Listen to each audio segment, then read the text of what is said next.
Donc effectivement, on est très heureux de vous avoir ce matin et sans plus tarder, on va démarrer effectivement par un compte-rendu en 2 parties. Donc ce matin, on va travailler sur 4 tendances qu'on a identifiées et cet après-midi, en début d'après-midi, on en fera 4 autres. Alors un récap sur la NRF cette année. Alors on a eu l'occasion effectivement avec nos partenaires de pouvoir effectivement faire un floor tour, d'aller au contact de l'innovation, d'aller à la rencontre des boutiques connectées, d'identifier et de présenter un petit peu des startups françaises installées à New York qui travaillaient sur ces sujets et puis de rencontrer des acteurs incontournables comme le président de Under Armour ou d'autres grands retailers comme Macy's qui ont présenté des cas extrêmement intéressants et en avance de phase sur ce qu'on pourrait faire ici. Alors l'idée c'est aussi effectivement rapidement de voir en termes de chiffres. Donc on a en gros il y avait 34 000 participants et la France était la 4e délégation avec 750 participants juste derrière le Brésil. C'est vrai que par rapport au CES où il y a beaucoup d'Américains, de Français, d'Allemands et autres, là ce qui nous a marqué c'était la présence forte des retailers brésiliens.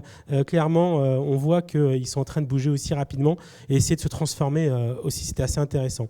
Voilà, alors 4 tendances, Innovative Screen, Innovative Services, Data et Intelligence Artificielle et réenchantement du point de vente pour ce matin.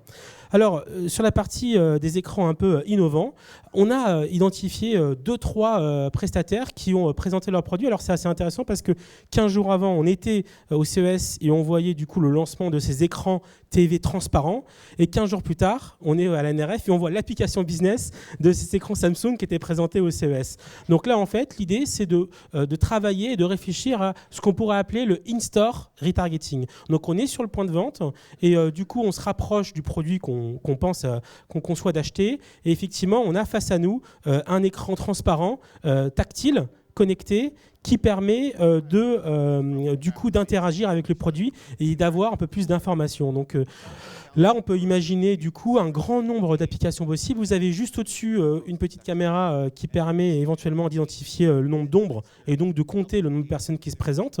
Et puis, ces écrans sont tactiles et donc vous allez pouvoir interagir du coup avec l'information et la fiche produit, éventuellement avoir des informations nutritives et éventuellement effectivement pouvoir laisser votre mail pour avoir de plus en plus d'informations. Donc on le voit, c'est un trigger nouveau qui vient sur le marché et qui va permettre d'aller plus loin dans l'expérience des consommateurs et dans leur capacité à avoir plus d'infos sur les produits et éventuellement d'être plus associé à l'information autour des produits.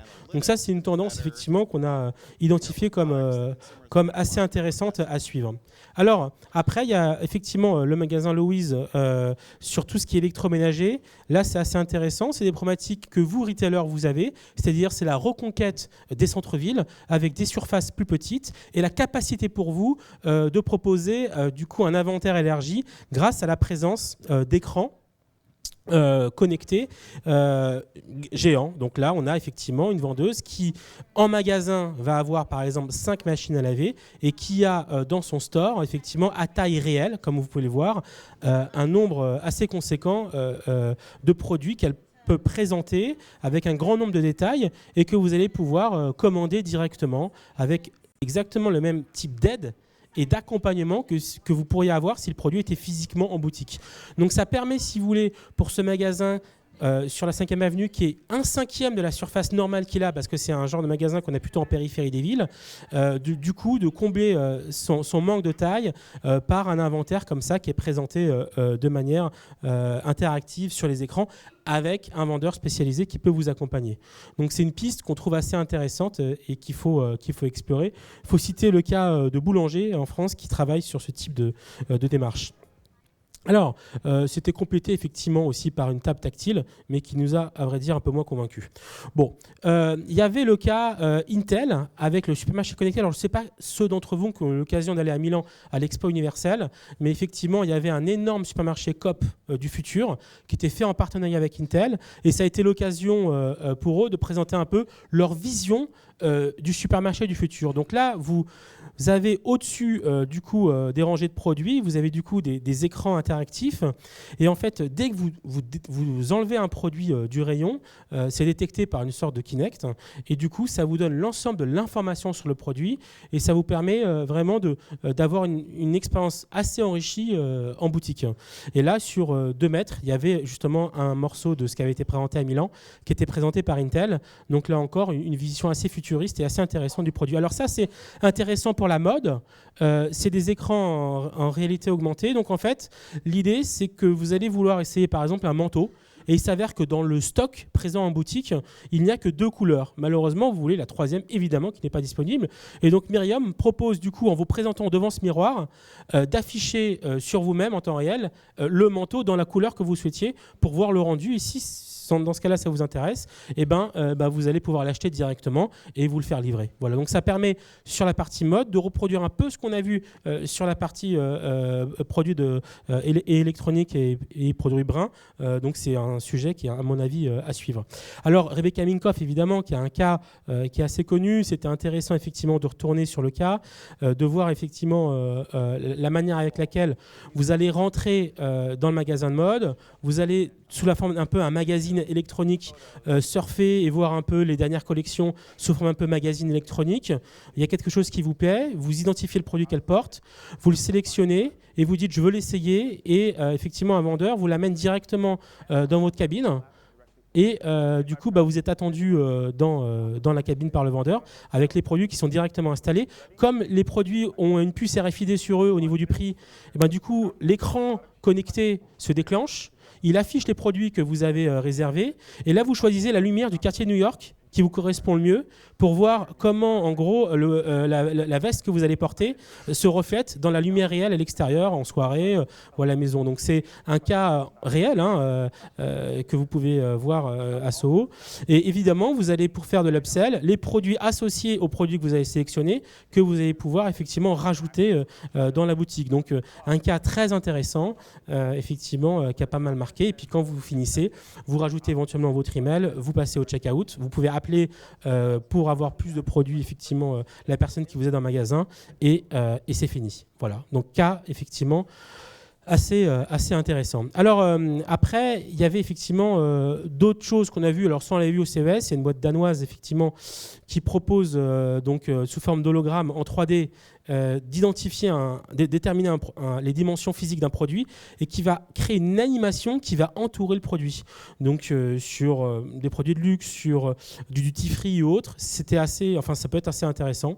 C'est assez impactant de manière visuelle. Alors là, c'est intéressant parce que on est en fait à la rencontre de différents univers.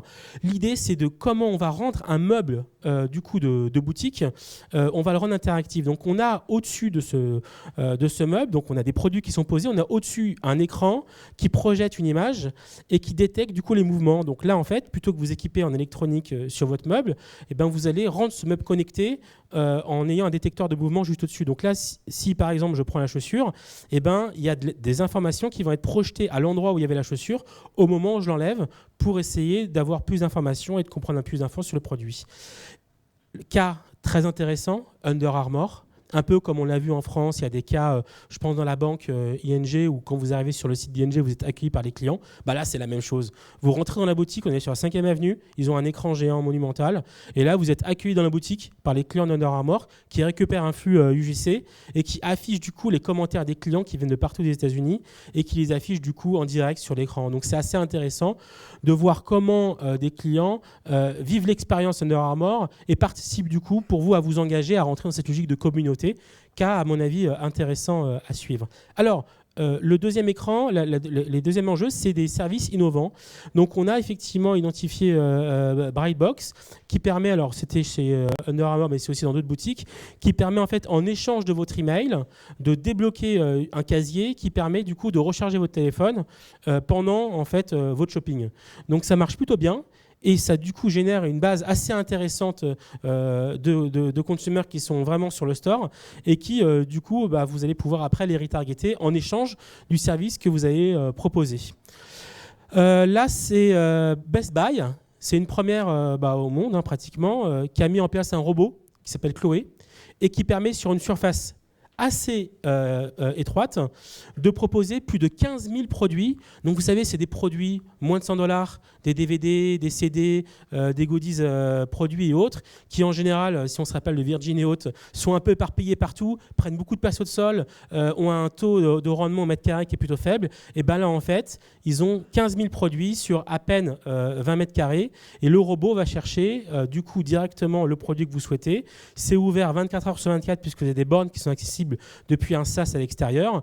Et du coup, ça augmente clairement sur votre point de vente la rentabilité au mètre carré de ce type de produit.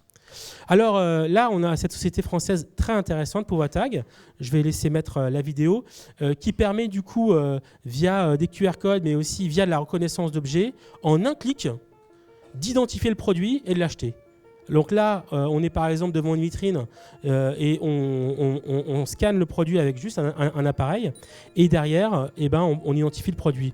On est, autre exemple, une sorte de Shazam un peu e-commerce, on est dans un magazine et là, il y a le QR code et automatiquement, effectivement, ça permet d'identifier le produit et de l'acheter. Et puis, cas qui, à mon avis, va arriver plus rapidement que prévu, on est devant sa télé, il y a une pub qui passe, vous mettez juste devant l'écran, il détecte au niveau du son la pub et effectivement, il identifie le produit et vous passez directement à l'acte d'achat.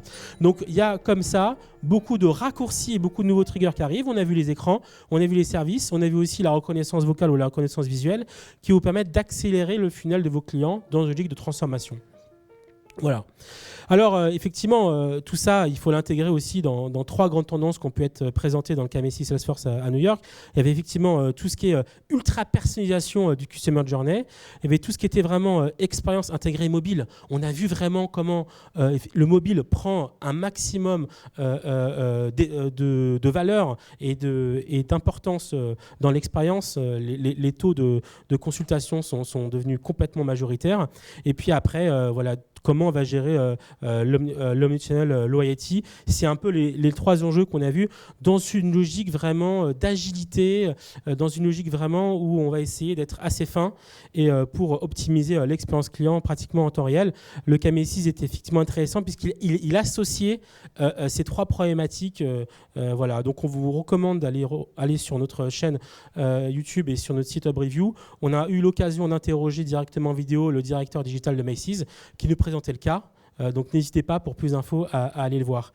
Alors il y avait le cas Sephora, c'était assez intéressant. 2 choses. D'abord, effectivement, des services qui proposent de scanner en gros votre couleur de peau et du coup d'associer les produits de maquillage qui vous correspondent. Donc pour les femmes, on sait que c'est toujours assez complexe d'identifier exactement le bon teint et d'identifier les bons produits. Là, en quelques secondes, vous allez du coup avoir une sorte de code qui correspond plus ou moins à votre couleur et vous connaissez cette référence et du coup, à chaque fois que vous irez chez Sephora, en connaissant votre référence, vous pourrez directement aller identifier les produits qui vous correspondent, donc un gain de temps assez intéressant. Voilà, donc ça a plutôt bien marché, ça s'appelle Color IQ et du coup ils viennent de lancer Fragrance IQ. Bon, là c'est plus de la sélection sous forme de quiz pour choisir votre parfum. Et puis effectivement des cours de maquillage, mais ça effectivement c'est des choses qu'on connaît déjà. Alors l'arrivée de Uber Rush sur l'e-commerce, donc ça c'est une nouveauté.